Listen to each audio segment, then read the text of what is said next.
আসসালামু আলাইকুম। JK cook রান্নাঘর চ্যানেলের পক্ষ থেকে সবাইকে জানাই স্বাগতম। আশা করি সবাই ভালো আছেন। আজকে আমি আপনাদের জন্য একটা নতুন রেসিপি নিয়ে আসছি, চিকেন কাটলেট। কাটলেটটা তৈরি করতে বেশি একটা সময় লাগে না, অল্প সময়ে হয়ে যায় তৈরি করা। এটা বাচ্চারা খুবই পছন্দ করে। এটা চায়ের আড্ডায় বাচ্চাদের টিফিন হিসাবেও তৈরি করে দিতে পারেন।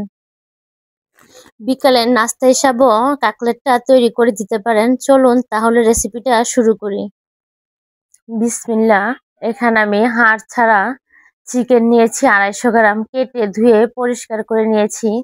এখন আমি এটাকে ব্লেন্ডার জগে ঢেলে নিব। 1 টেবিল চামচ আদা রসুন বাটা অ্যাড করে দিব। 1 টেবিল চামচ গরম মশলার গুঁড়ো, 1/2 টেবিল চামচ মরিচের গুঁড়ো। ঝালটা আপনারা যে যেরকম পছন্দ করেন আপনাদের স্বাদ অনুযায়ী দিতে পারেন। পরিমাণ মতো লবণ, 2টি পেঁয়াজ, 2টি কাঁচামরিচ অ্যাড করে দিব।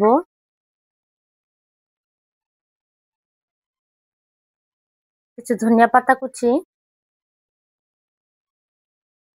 1 টেবিল চামচ সয়া সস,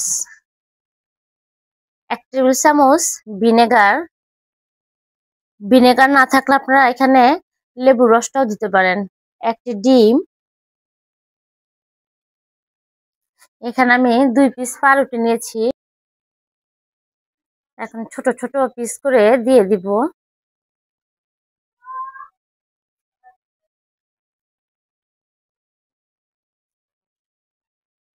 এখন আমি সবকিছু একসাথে ব্লেন্ড করে নিব।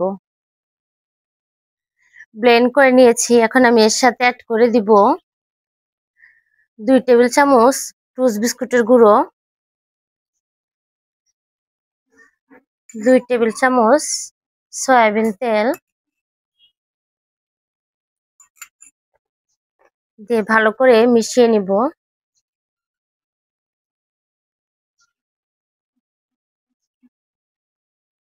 বিস্কুটের গুঁড়ার সাথে মিশিয়ে নিয়েছি। এখন আমি এগুলোকে একটা শেপ দিয়ে নিব। চিকেন কাটলেট আপনারা যে যেরকম পছন্দ অনুযায়ী শেপ তৈরি করে নিতে পারেন। ছোট বড় আপনাদের পছন্দ অনুযায়ী শেপ তৈরি করে নিতে পারেন। আমি এরকম একটা শেপ তৈরি করে নিয়েছি। এক এক করে আমি সবগুলোই এভাবে তৈরি করে নিব।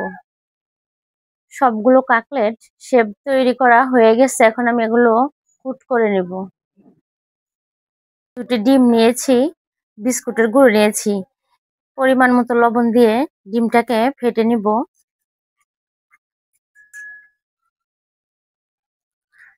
ডিমের মিশ্রণে ডুবিয়ে বিস্কুটের গুঁড়ার সাথে কুট করে নিব।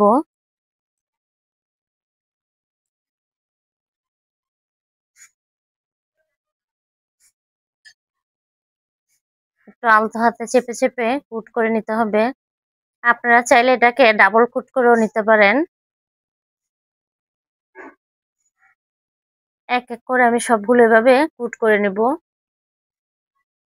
সবগুলো কাটলেট কুট করা হয়ে গেছে। এখন আমি কাটলেট গুলো ভেজে নিব। চুলায় একটা প্যান বসিয়ে পরিমাণ মতো তেল দিয়ে তেলটা গরম করে নিয়েছি। এখন আমি কাটলেট গুলো ভেজে নিব। চুলার আঁচটা মিডিয়াম আঁচে রেখে ভাজতে হবে। কাটলেটটা ছোট বড় সকলের একটা পছন্দের খাবার। এখন এক পিঠ ভাজা হয়ে গেছে, আমি উল্টিয়ে দিব।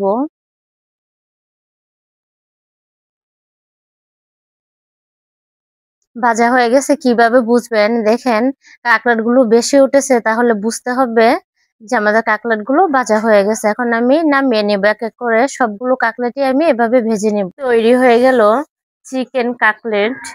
আমার রেসিপিটি যদি ভালো লাগে আমার চ্যানেলটি সাবস্ক্রাইব করবেন, লাইক কমেন্ট শেয়ার করবেন। ফিরে আসছি আবার কোনো নতুন ভিডিওতে। সবাই ভালো থাকবেন। আসসালামু আলাইকুম।